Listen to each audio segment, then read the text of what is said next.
Hello there, guys. Welcome back to Younes Talks Football. I hope all of you are doing well today as we dive into video number 2 of the day. If you didn't catch video number 1 with all the latest around Chelsea's injury news, Ange Postecoglou being hired by Nottingham Forest, all of the shenanigans, go have a look right here. Much appreciated. But let's get into, well, what we've just witnessed. And this can't be an I told you so moment because I didn't say anything up until now. But now is the time where I'm going to say something that I hope is going to hit home and I hope is going to bring some logic to this situation with England and the amount of criticism that was being put on Thomas Tuchel off the back of the game against Andorra. And albeit, definitely wasn't the prettiest game, right? Definitely was where it's like, oh, well, this is slow, isn't it? Did you see tonight? England come out as 5-0 winners away from home in Serbia. It's not exactly like we were playing Andorra in Andorra or even Latvia in Latvia. We played Serbia in Serbia. And they're third in the group. Albania have managed to leapfrog them into second place. But prior to that, Serbia was second. England are going to coast this group. And England will obviously qualify to the World Cup. But this is the whole thing. We are in a phase right now where, and I hope this hits home, there shouldn't be any scrutiny. The message here that I really want to land is let Thomas Tuchel work. Just let him work. This isn't like club football where results are expected immediately because there's competition. We're in a league. We've got cup competitions around the corner. We've got now, every game means something. This is not the case. This isn't where the manager is with his players every single day of the week. And then he goes and has a match on a match day once a week, maybe twice a week, sometimes 3 times a week. This is international duty. He'll link up with these guys only during an international break. So even the fact that he is new to the job, he needs to see everyone. He needs to allow times during certain games against certain opponents where it's not so serious. Realistically, we should be getting the win. Those are games where you use them as opportunities to try things, to check things, to see how certain players play, to see how certain players play with other players, what combinations work, what doesn't work. He has to find all this out. And up until now, England have, if I'm not mistaken, it's a 100% record, no? Under Tommy T. Let's go back. No. Okay, so we lost to Senegal in a friendly. Beat Serbia, beat Andorra, beat Latvia, beat Albania. And then prior to that, we beat Ireland, beat Greece, beat Finland. Last time we lost in a competitive match was against Greece in 2024. That's the last time. So, Thomas Tuchel's just walked into the job, right? He's just walked in. This is a massive trial and error stage.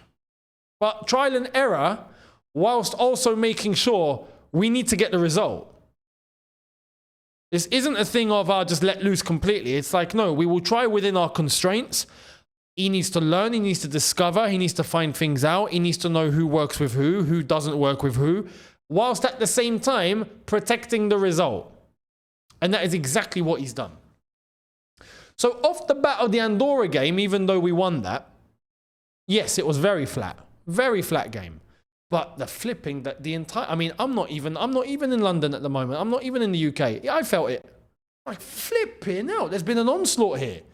The whole country's just gone, this is rubbish. What's Tuchel doing? This is pony. This is what's happening. We're crap. Like,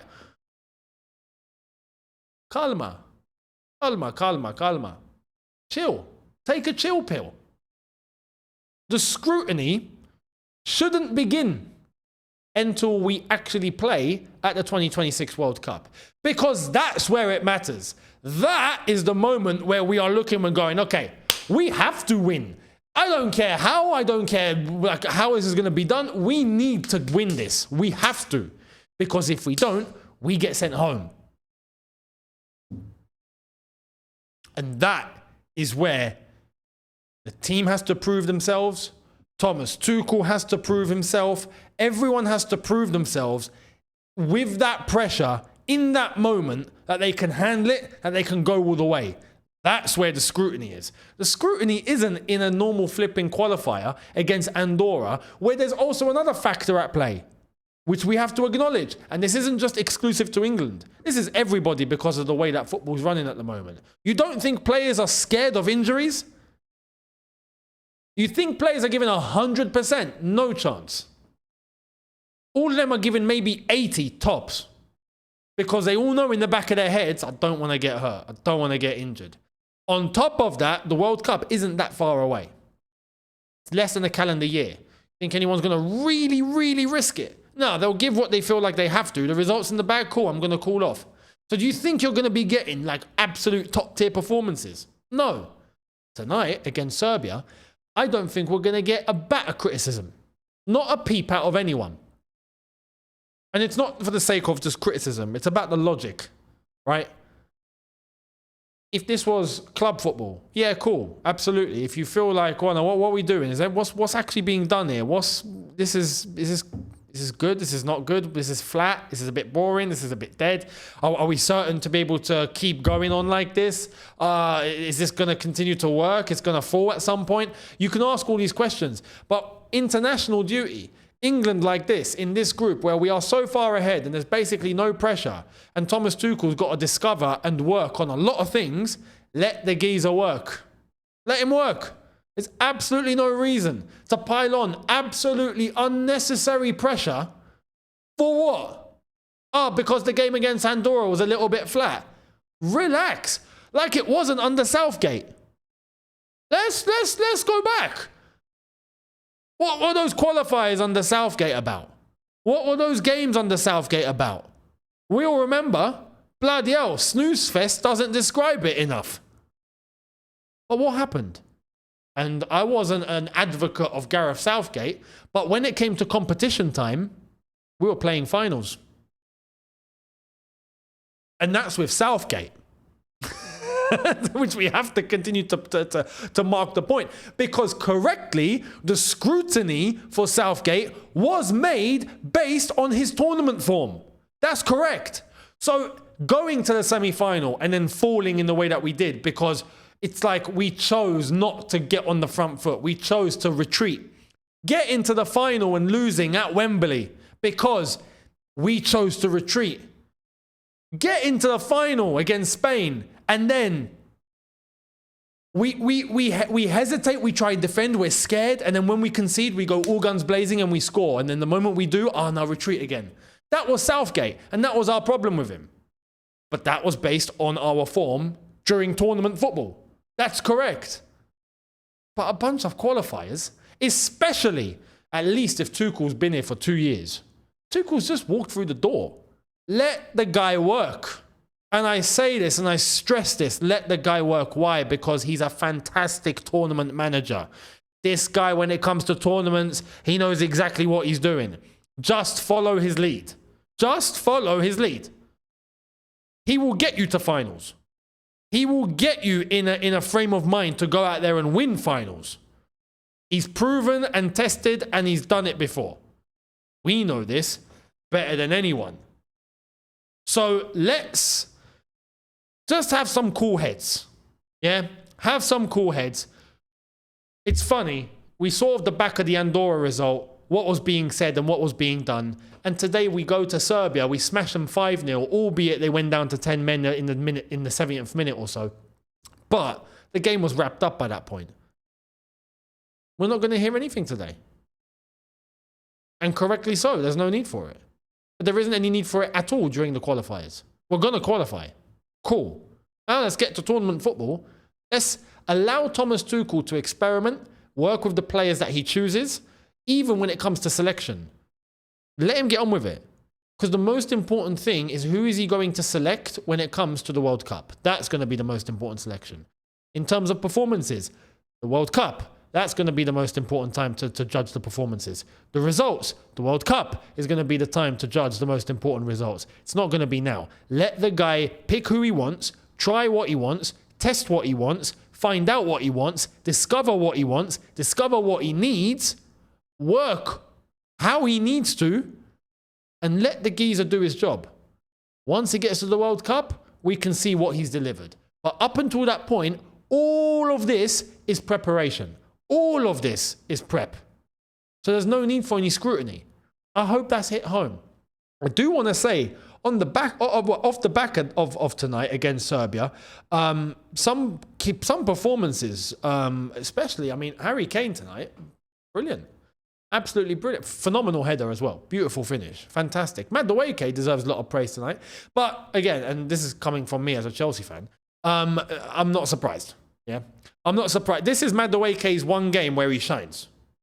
And then chances are maybe for the next, I'm guessing, 2-3 games, he'll go a little bit quiet. And then he'll pop up again. That's Madueke. So I'm not surprised. But tonight I thought he was absolutely class. Tonight I thought he was phenomenal.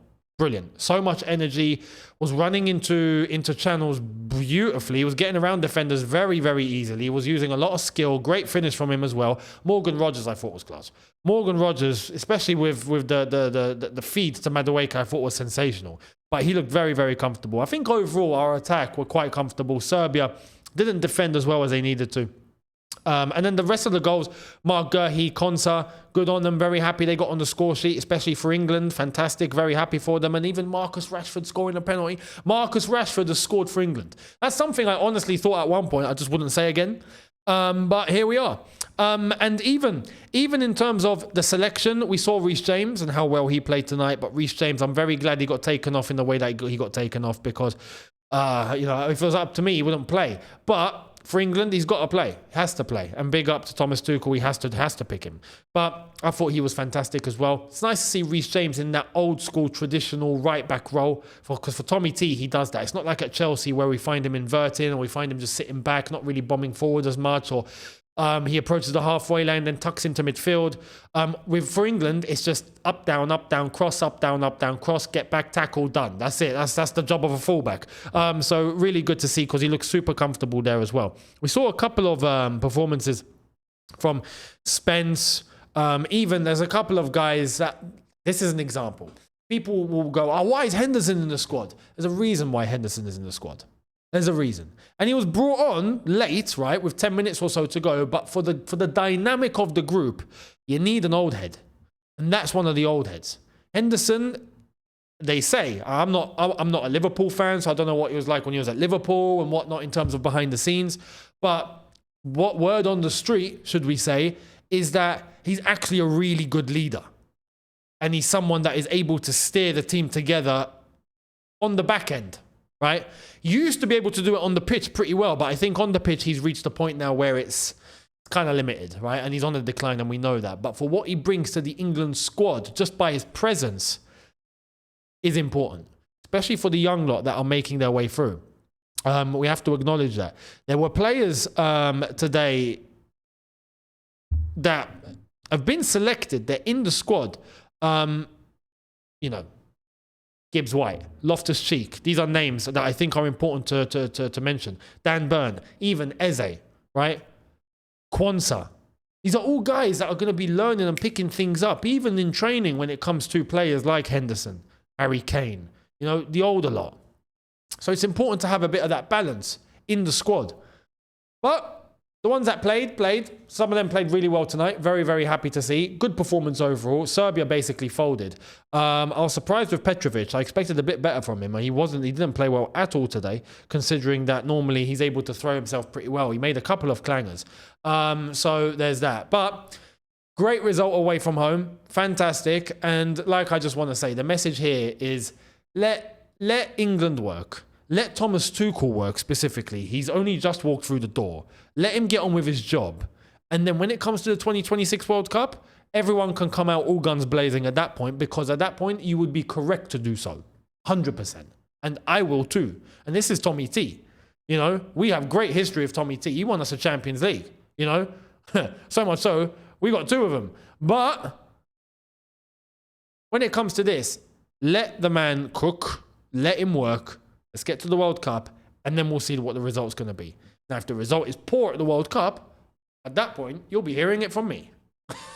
But up until that point, he deserves to work. Let him work and let him assemble what he needs to assemble. And then we go to the World Cup and you'll see what we have.